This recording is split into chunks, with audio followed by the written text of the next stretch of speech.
giant of the Yukon. Oh my God, my heart's jumping out of my body. Holy smoke! I tell you what, this is just unbelievable. Just look at this. God, what a world! What a world! Hello, folks. My name's Marion. I'm from Houston, Texas, and I'm up here in the Yukon hunting with the Macmillan River outfitters. This trip, kind of the accumulation of my hunting career or pursuit, whatever you want to call it.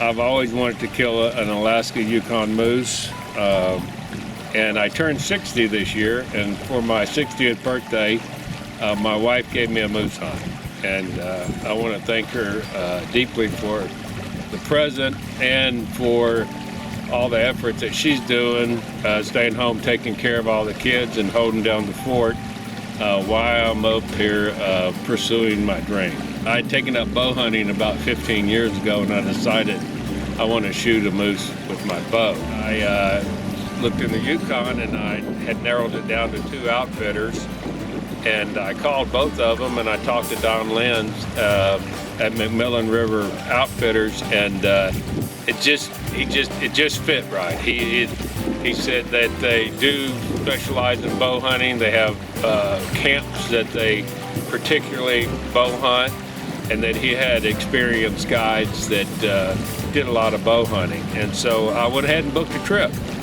And then lo and behold, about a month after that, I get an email from out of clear blue for some guy named Dion Dix, wanting to know if I was Marion Woolley going moose hunting in the Yukon. And I said, yeah, that's me. You got the right guy. And he said, well, I'm your guide. And so we started corresponding about what gear I would need, what I didn't need. And then Dion told me a little bit about himself. As it turns out, Dion makes a hunting video. Newfies in the Yukon 1 and Newfies in the Yukon 2. I watched them, and I'm certain that I'm in the right spot with the right guide. We're gonna go kill a big giant Yukon moose. It's been a lifelong dream. We're gonna make it happen. I'm gonna do it with a bow, and I couldn't be happier to be in this breathtaking country. If you could just see the scenery around me, what I'm looking at right now, this is God's country. If I get damaged, we can live without the rest, right? Marion Woolley. Dion? Daniel Marion Woolley. Nice to meet you. Right now, because we are on our 6-hour wait, he assures me all I got to do is throw a line in the water, and I'm going to catch a grayling. We're going to give Dion a test to see just how accurate he is on his guiding and prediction right now. So let's see if we can hook a grayling.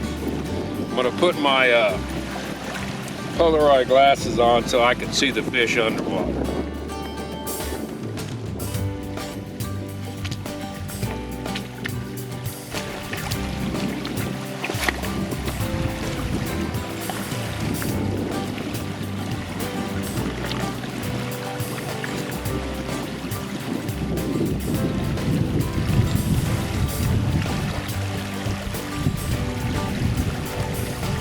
There he is. Well, Dion, if you're anything like you are a fishing guide, we're going to have one heck of a successful trip. First cast. Oh, it's a beauty. Oh, look at that. I think we have a supper for tonight. Oh, my goodness. Oh, my goodness. Get him in. Get him in.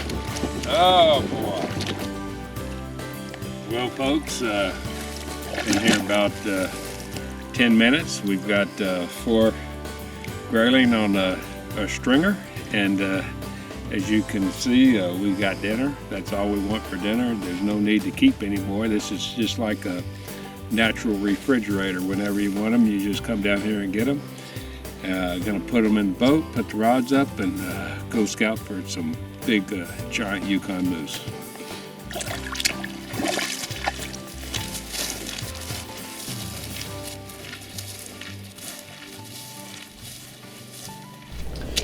So we headed back up the river and made it back to the lake. I decided to go back to camp and get some warm clothes on and take Marion down to the lake just to show him the area that he's going to be hunting in for the next few days. We stopped at a few spots and spied around looking for a few moose, and we didn't see anything that evening, but just give Marion an idea of how we was going to hunt for moose here on the lake. The next morning was a very nice morning, just a little tiny bit of wind, nothing we're talking about, and the fog and vapor was on the water, but we knew that would burn off eventually. So we went down to the shoreline. We had a trail camera that we had to check, and we've seen quite a few tracks on the shoreline. So we stopped there and done a bit of calling, and we stood around for maybe an hour and a half trying to get a response from a moose, but just didn't seem to be any close. But as I looked up the lake to a big wide open burn, I seen a cow walking in across the big wide open spot in the burn over, and just maybe 100 yards beyond the cow, I caught the glimpse of an antler. It looked like a big slab, we call it, and shining in the sun. And we decided moving closer to try to get a better look because it was so far away we couldn't really tell how big it really was. But as we moved in closer, we lost sight of both the moose. We couldn't tell for sure where they were, but I kept calling as I got closer to the area where I seen them last. Even though it was early in the year, I was still expecting the bull to do some grunting or scraping as we got closer. So I've just guessed that maybe they must have bedded down for the day. You know, it was like 11 o'clock in the day, so it was a good chance that they were bedding down. So I decided to try to make a circle to get up past them so I could look back down on where I seen them last. I was trying to get the bull's attention, and I didn't realize it before it was too late. But the cow, after walking way over to our left from where we seen him last, and was looking right at us, and she obviously knew that we weren't a moose, and she began to walk away, of course, and naturally the bull began to follow her, even though he didn't know what we were. He didn't even see us, just automatically began to follow her. But we did get a glimpse of him at about 70-75 yards away as he walked through the trees. But we kept watching, and sure enough, after maybe 300 yards, we seen him again, and we knew then that he was a good bull. But it was just too late, you know. He was just traveling with the cow. Wherever the cow went, he decided to go. So we knew that there was no point to keep trying to follow him because he just kept going, and you'd never catch him anyway. So we decided to come back another day to see if we can find him again. A few days went by, and the stress level began to build. Looking for a good bull for Marion. We didn't see that big bull anymore. We've seen a few cows and a couple small bulls, but just none that we were interested in at all. And I'm not sure what day it was now. It was day 4 or 5 or 6. I'm not sure exactly. And we was driving in the lake, and we happened to look up in the lake, and I seen something traveling along by the shoreline. We got a big bull up in the ends of the lake, and we just watched him when he bedded down on the shoreline. So with any luck at all, we're going to try to sneak up close as we can and hope this works. East, humongous. The plan was to drive up along by the shore till we were 600 or 700 yards away, then walk the rest of the ways. I wouldn't expect them to bed down in the grass right on the shoreline. It was just unbelievable.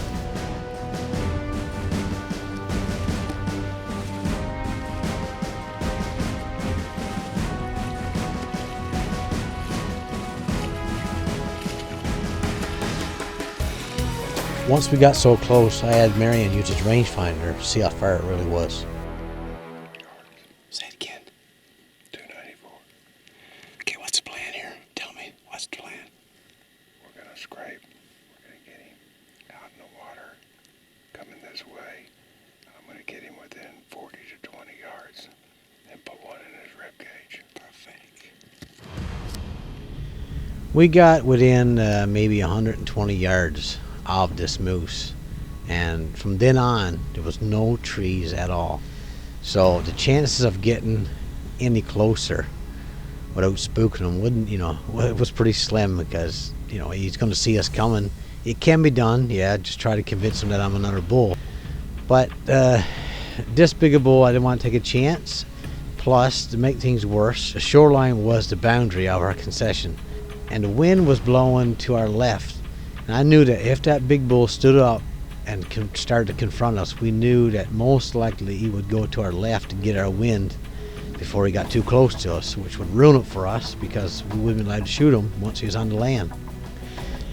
But earlier, as we come up along by the shore, I done some grunting and raking the trees. The plan was that once he got up, he would think that there's a bull over there somewhere, and unknown to him, we're much closer to him now. The water was really shallow here in this area, and all the moose that we've ever seen here always walked out in the water and just traveled along by the shore, maybe 20 feet offshore, which would be perfect for us. So that's what we were hoping that this bull was going to do, and we just stood back and took our chances.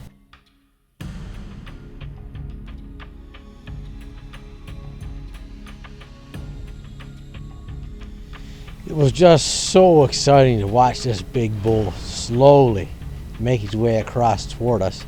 Then he would stop, and then we would be wondering, what is he going to do now? Is he going to go back the other way? Is he going to our left?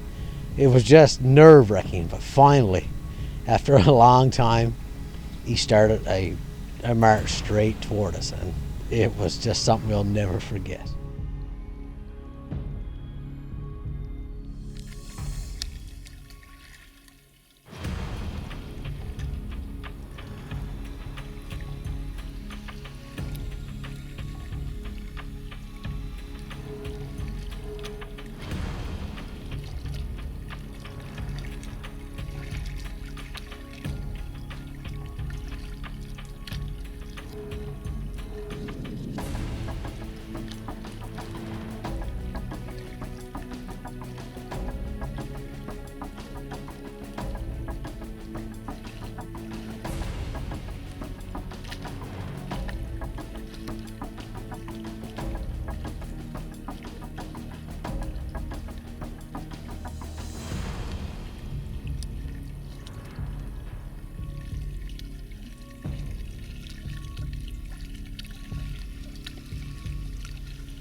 Marion couldn't see him yet, so he was just depending on me to tell him if the moose was getting closer.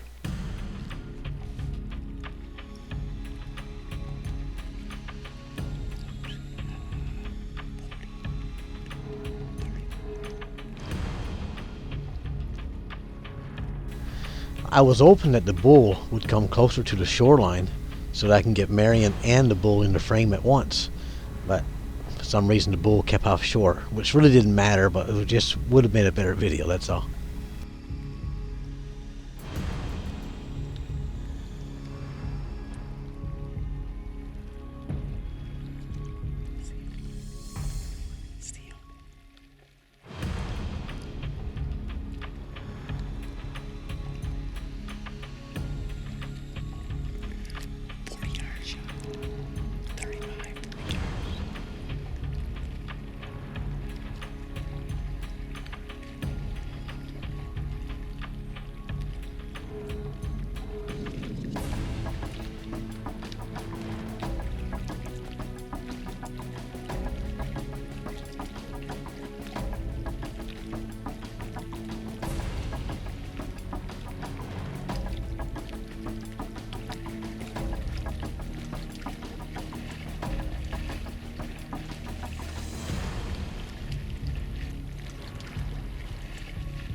Ready?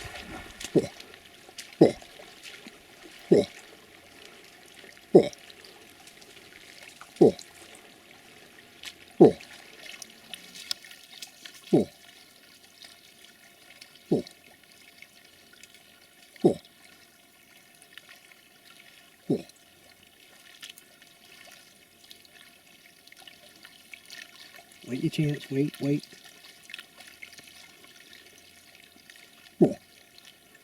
A little higher.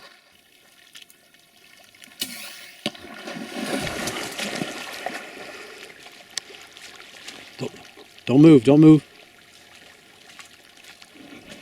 Try him again if you can.